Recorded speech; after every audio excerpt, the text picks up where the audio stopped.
Assalamualaikum warahmatullahi wabarakatuh. Pemirsa Sahabat TV di mana saja berada, terima kasih ya atas kesetiaannya untuk selalu setia menonton channel kami ya. Untuk selalu kita berusaha untuk menghadirkan ragam ya pemberitaan mengenai para murtadin yang tentu saja selalu dengan tampilan yang lain dari biasanya ya. Artinya setiap murtadin itu unik ya. Setiap para murtadin itu lugu, ya kita melihat, makanya pada kesempatan kali ini kita akan melihat salah seorang murtadin ya, yang di sini dari Aceh ya, dari Tanah Rencong Aceh. Ya tentu saja ketika menampilkan seorang murtadin atau para murtadin lain yang berasal dari Aceh, orang-orang umat Paulus itu tentu saja sudah berhasil merebut simbol.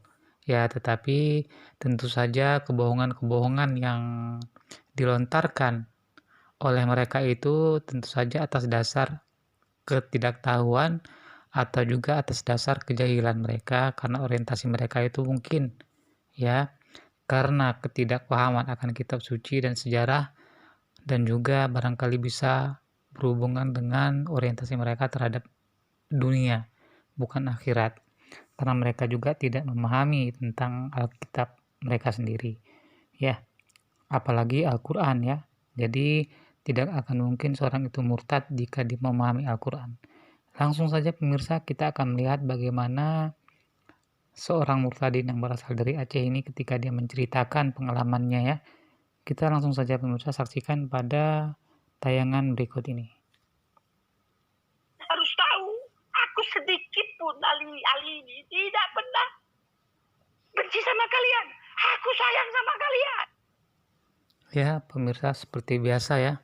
Jadi dari tingkah murtadin ini dia sudah kesurupan Roh Kudus.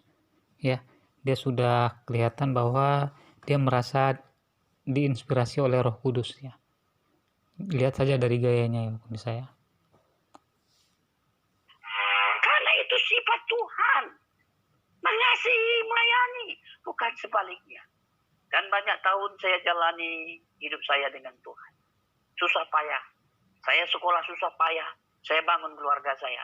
Tapi Tuhan memperhatikan saya sampai hari ini. Saya tidak sabar ingin cerita tentang yang benar itu. Tentang kasih, ya, hidup Tuhan itu. Kemana-mana saya beritakan. Dari Sabang sampai Merauke. Jadi pengalaman dia ya pemirsa keliling seluruh Indonesia itu yang katanya tentu saja untuk memberitakan Injil. Ya, Injil kebenaran.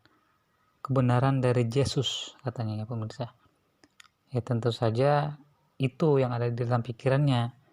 Ya kita lanjut pemirsa sebelum kita membahas ya, sebelum kita menjawab kesalahan-kesalahan yang dilontarkan karena kegagalan paham dari murtadin ini.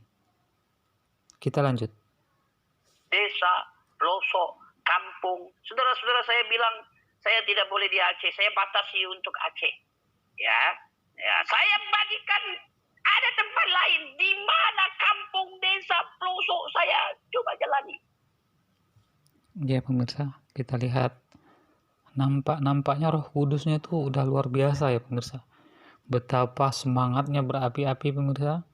Ya, Roh Kudus memang udah kelihatan ini, kelihatannya dia sudah bersemangat ini. Seakan-akan diinspirasi oleh Roh Kudus ini pemirsa. Ya, seperti inilah kebiasaan dari para murtadin dan para evangelis. Pelayanan yang saya lakukan saya atur sendiri. Saya buat sendiri. Saya danain sendiri. Tidak ada gereja manapun yang membayar saya untuk melakukan perbuatan ilahi ini. Mengarahkan orang untuk datang kepada Tuhan. Lihat Tuhan, aku mengalami Tuhan, rasakan Tuhan. Tidak ada yang bayar saya buat sendiri, saya atur sendiri. Saya masuk ke Papua, di Sorong, Jayapura, Yaukimo, Biak, Manokwari, Waropen, Merauke. Saya jalani sendiri. Saya masuk ke Papua. Kita sangat berharap ya pemirsa ya, artinya saya sendiri secara pribadi sangat berharap bincang-bincang ya menceritakan pengalaman mereka para murtadin ini bagaimana sampai mereka itu bisa murtad, ya pemirsa. Jadi kita ingin menyatukan pandangan kita tentang kitab suci masing-masing. Artinya ketika kita menceritakan bagaimana tentang Al-Quran dan juga bagaimana tentang Alkitab itu sendiri. Artinya konsep keselamatan itu adalah berhubungan dengan peristiwa penyaliban Yesus. Itu adalah inti dari konsep keselamatan di dalam ajaran Kristen. Bagaimana ketika Al-Quran membantah bahwa Yesus itu mati di palang salib, ya artinya simbol saja ayat Al-Quran itu. Tetapi bukti-bukti yang menunjukkan bahwa Yesus itu tidak mati di palang salib tidak ada di dalam Al-Quran, tetapi bukti-bukti itu justru berserakan di dalam Alkitab. Nah ini ya yang tidak ingin digali oleh para murtadin ini, dan barangkali kita tidak mengetahui itu, pengalaman-pengalaman yang mungkin mereka itu sudah jalani ya. Tetapi sejauh yang kita pahami bahwa Al-Quran itu adalah suatu perjanjian terakhir yang abadi dari Tuhan. Jadi kita tidak paham mengapa para murtadin itu begitu bodohnya mereka sampai murtad. Ya kadang-kadang ya ketika kita itu merasa mendapat inspirasi dari Roh Kudus, merasa benar, itu sudah membuat seseorang itu merasa nyaman tanpa kita menyadari bahwa kita itu salah. Jadi contohnya murtadin ini ya. Contohnya murtadin ini dia tidak belajar ya bagaimana konsep keselamatan itu. Dia murtad saja gitu ya tanpa mau belajar ya. Jadi memang besar harapan saya untuk bisa ya berdiskusi dengan para murtadin ini untuk membahas tentang konsep yang sangat penting, yaitu tentang penyaliban Yesus ya. Dan ketika kita bisa membuktikan bahwa Yesus tidak mati di palang salib, gugurlah seluruh keimanan mereka tentang keselamatan itu. Artinya terbuktilah seluruh kebatilan dari kepercayaan mereka itu yang tertanam dalam benak mereka. Ya, kita lanjut. Wonogini, Montagen, Hagen, Tari, Mindi, Le. Saya makan apa adanya, saya makan ubi, saya makan keladi, saya makan pisang. Hidup seperti itu, berbulan saya lakukan seperti itu. Saya jalani. Ya, ya begitu ya pemirsa. Ketika kita itu merasa nyaman, merasa bahagia dengan apa yang kita lakukan, dengan apa yang kita jalani, dan kita merasa bahwa apa yang kita lakukan itu benar. Padahal secara perbandingan kitab suci dari sisi sejarah ataupun keotentikan kitab suci itu ya banyak sekali hal-hal yang berhubungan dengan konsep keselamatan itu tidak bisa dibuktikan secara jelas oleh Kristen. Ya, jadi apa yang dipahami oleh murtadin ini, apa yang dijalani oleh dia selama menjalankan misi penginjilan itu adalah berdasarkan semata-mata bukan atas perbandingan kitab suci, tetapi atas dasar dia merasa nyaman dengan itu. Ya, bandingkan saja ketika dia merasa di dalam Kristen itu merasa ketika dia sudah percaya bahwa Yesus itu adalah Tuhan dan percaya dalam hatinya bahwa Tuhan itu atau Allah itu membangkitkan Yesus dari antara orang mati, maka kamu akan diselamatkan. Itu kata Paulus. Jadi ini yang merupakan syahadat dari umat Kristen itu, sehingga ketika murtadin menelan konsep yang dibuat-buat oleh Paulus ini, dia merasa nyaman dengan itu. Makanya dia berusaha dengan susah payah, dengan bersungguh-sungguh ya ke ujung bumi ya, ke ujung Nusantara sampai ke tanah Papua memberitakan Injil seperti apa yang ada di dalam benaknya. Ya, dia makan pisang, dia makan keladi, dia makan ubi, apa saja. Dan dia lakukan itu semata-mata karena ingin mencapai derajat kemuliaan dari Tuhan Yesus katanya ya. Itulah kebodohan dia pemirsa. Jadi inilah sayangnya dari para murtadin. Ya kebanyakan mereka itu merasa nyaman dengan ajaran sesat Paulus tanpa membandingkan dengan perjanjian terakhir, yaitu Al-Quran yang sebagai furqan, pembeda ya antara yang hak dan yang batil. Inilah yang disayangkan. Jadi tidak ada orang yang memahami Al-Quran itu bisa murtad. Itu tidak akan pernah ada, kecuali orang yang gagal paham ya. Jadi bagaimana agar kita itu tidak gagal paham ya, kita bertanyalah kepada orang-orang yang mempunyai pengetahuan tentang itu tentu saja para ulama. Ya, kita lanjut. Kalau dipikir apa yang didapat seperti itu, tinggal gak jelas. Kadang makan gak jelas. Saya alami seperti itu. Saya masuk Pulau Batam, Pulau Bintan, Pulau Bulu, Pulau Batam, Pulau Karimun. Pulau-pulau saya masuk. Ya, luar biasa ya pemirsa ya. Bahkan saya sendiri tinggal di Pulau Bintan ya pemirsa. Bintan dan Batam itu lebih kurang 15 menit ketika kita menaiki speedboat. Ya, dan 1 jam ketika kita menaiki kapal Roro. Ya pemirsa, kita lanjut aja ya pemirsa, bagaimana Muhtadin ini luar biasa. Luar biasa dia berkeliling dari satu desa ke desa lain, bahkan sampai ujung ke ujung Nusantara ya pemirsa. Tentu saja itu dia terinspirasi oleh Paulus ya, ketika memerintahkan pergilah ke ujung bumi ya pemirsa, beritakanlah Injil kepada seluruh makhluk ya, tanpa dia sadari bahwa itu bukanlah perintah Yesus ya. Kita lanjut. Pulau Nias, Pulau Mentawai. Saya masuk ke Pulau Mentawai. Saya jalan sendiri, saya buat sendiri, saya atur sendiri. Saya masuk Jawa Timur, saya masuk Jawa Tengah, saya masuk Jawa Barat, apalagi Jakarta, apalagi. Saya masuk Sumatera Barat, saya masuk Sumatera Utara. Saya hampir seluruh Indonesia ini saya jalani dengan iman. Ya, luar biasa ya pemirsa ya. Bisa dilihat dari sikapnya ini ya pemirsa.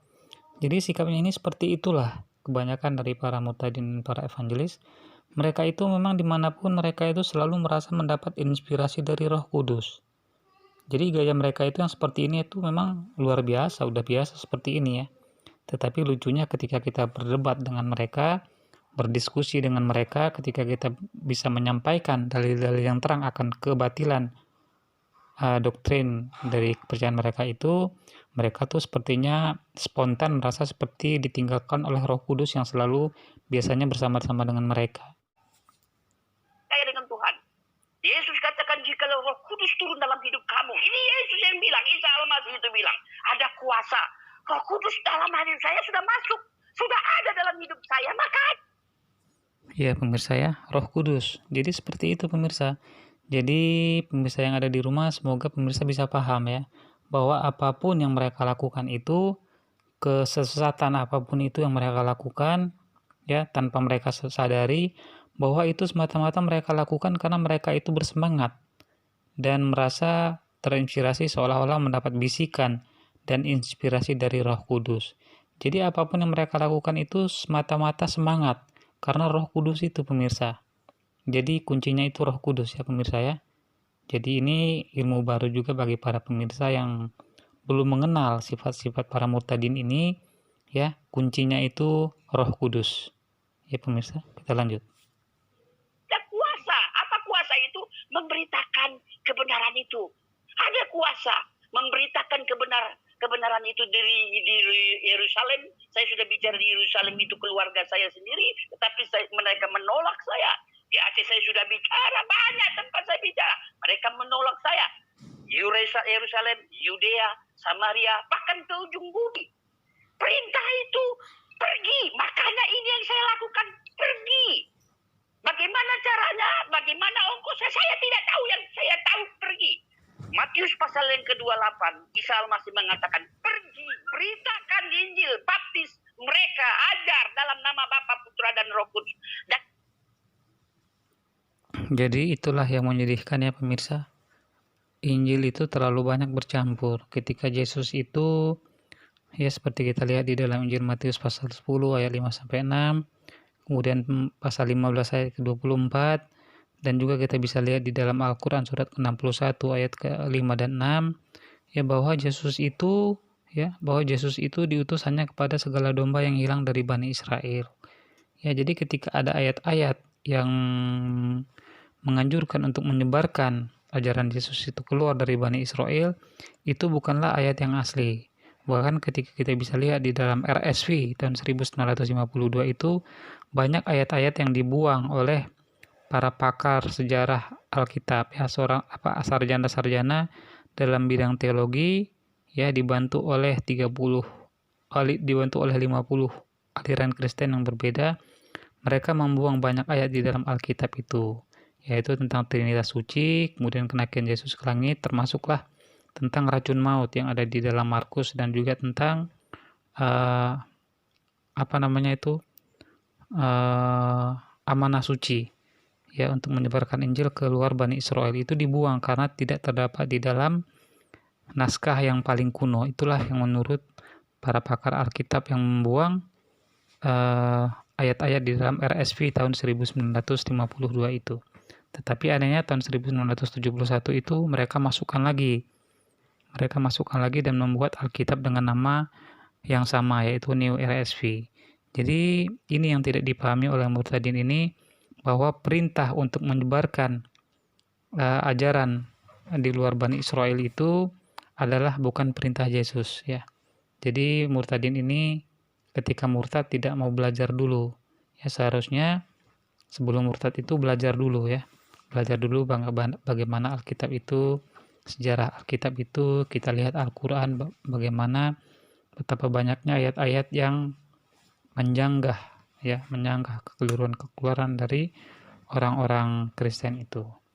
Ya, terlanjut. Ini yang saya lakukan, saya pergi kemana aja. Dan Tuhan baik, Tuhan membela saya. Tuhan izinkan saya berbicara di macam-macam gereja GKI Oto, GKI Immanuel, GKI Harapan. Saya tetap bersuka cita. Yesus katakan lagi, mengucap syukurlah senantiasa. Karena itulah yang dikehendaki oleh Kristus Yesus Tuhan kita. Jadi saya tetap mengucap syukur.